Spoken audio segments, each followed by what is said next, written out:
how you doing, everybody? This is Bad Brad, and I want to talk to you today about the great Tommy Tedesco and a lesson that I learned going to a seminar at GIT with Tommy Tedesco. Tommy Tedesco was legendary guitarist of the Wrecking Crew in Los Angeles, and he is known to be the most recorded guitar player of all time. And when I was a kid, I used to get Guitar Player magazine, and back then Tommy Tedesco would have a column, and it was, he would talk about sessions, and he'd put up little pieces of music and say, this is the session for, this.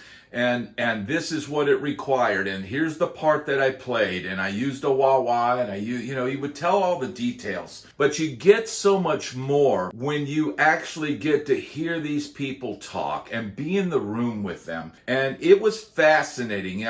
Tommy was a character. He was the type of guy that would bet on anything. He would bet pay stubs against people. I bet you mine's bigger than yours. I bet you my stack of checks is bigger than yours. And he would bet people like Jeff Porcaro and all these different people. Well, Tommy was working all the time. He had his period, especially in the mid to late 60s, where he was on records from everybody from Elvis to the Beach Boys to on and on and on. If it was recorded in LA and the actual band didn't play on the track, chances are Tommy Tedesco played on it. Okay, and he was an amazing sight reader. He could read anything.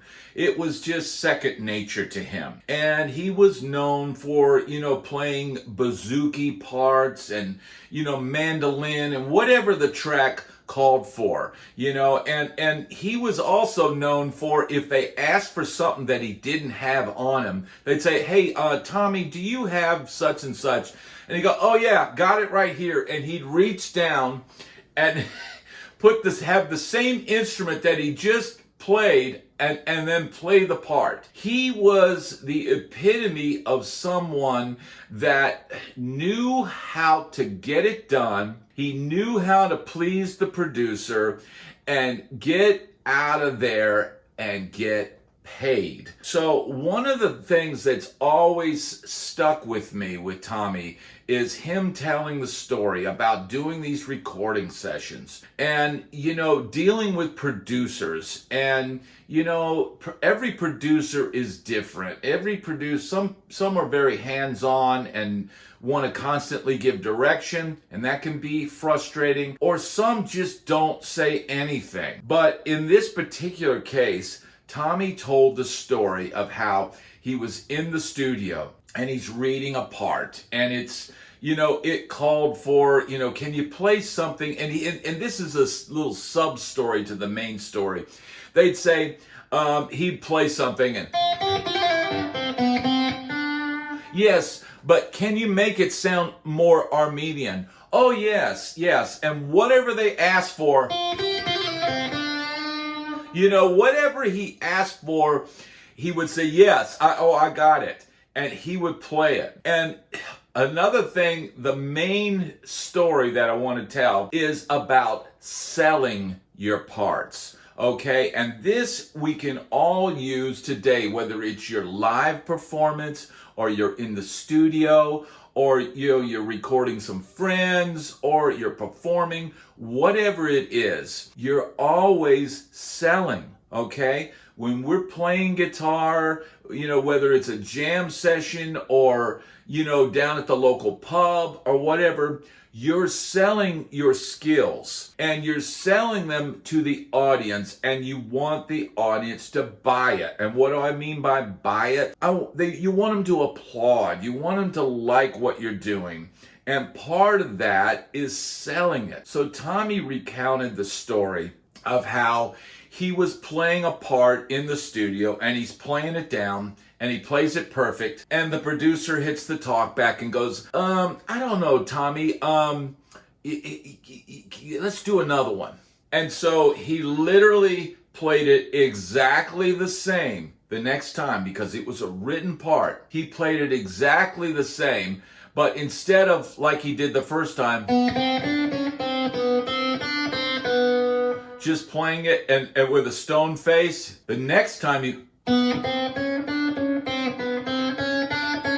and he acted like he had just performed the greatest, musical experience in history.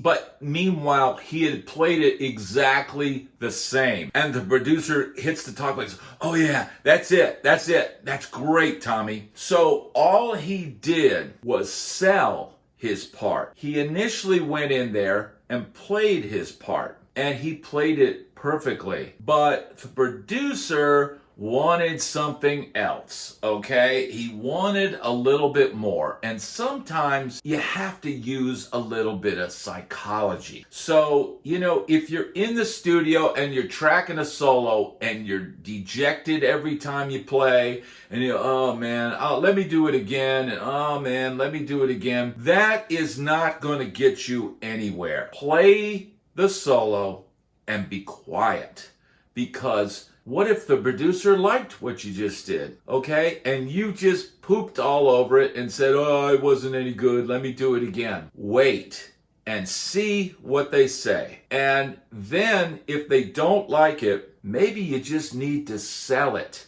And by selling it, being happy with what you're playing. And that's sometimes the hardest thing we have to do as guitar players. Being less critical, selling what we play, and being happy with it. Now you notice when I shoot my videos, at the end of each take, I'm like, yes.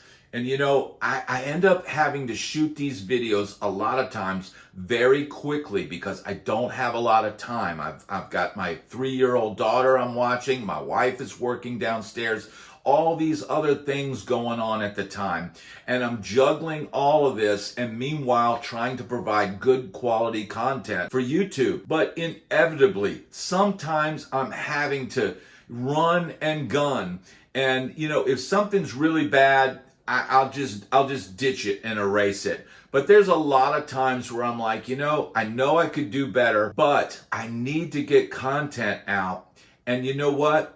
It's actually pretty good. And, that is where you need to be confident in your playing. You need to be able to sell your playing. Like, I'm going to go do a gig later on tonight. I'll be selling what I'm doing all night. Now, the particular artist that I work with, she loves Stevie Nicks, and she loves that, eerie, mysterious kind of thing. So I'll be playing that up while I'm playing her songs. I'll be, I'll put a little extra delay and reverb, and I'll just try to create this whole vibe of mystery and spacey sounds and just ethereal type playing. And that's another way that you're selling what you do.